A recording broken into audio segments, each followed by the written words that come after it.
لیکن یہ لوگ شک میں پڑے کھیل رہے ہیں۔ تو اس دن کا انتظار کرو کہ آسمان سے صاف دھواں نکلے گا جو لوگوں پر چھا جائے گا، یہ درد دینے والا عذاب ہے۔ اس وقت وہ کہیں گے کہ اے پروردگار، ہم سے اس عذاب کو دور کر، ہم ایمان لاتے ہیں۔ اس وقت ان کو نصیحت کہاں مفید ہوگی، جبکہ ان کے پاس پیغمبر آ چکے جو ہمارے احکام کھول کر بیان کر دیتے تھے۔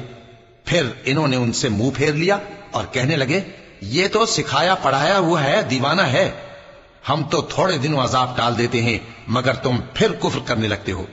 جس دن ہم بڑی سخت گرفت کریں گے تو بے شک انتقام لے کر چھوڑیں گے۔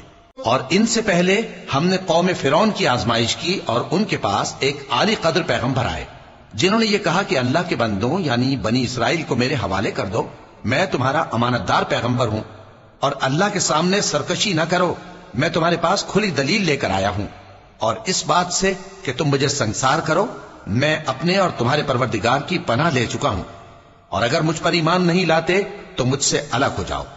تب موسیٰ نے اپنے پروردگار سے دعا کی کہ یہ نافرمان لوگ ہیں۔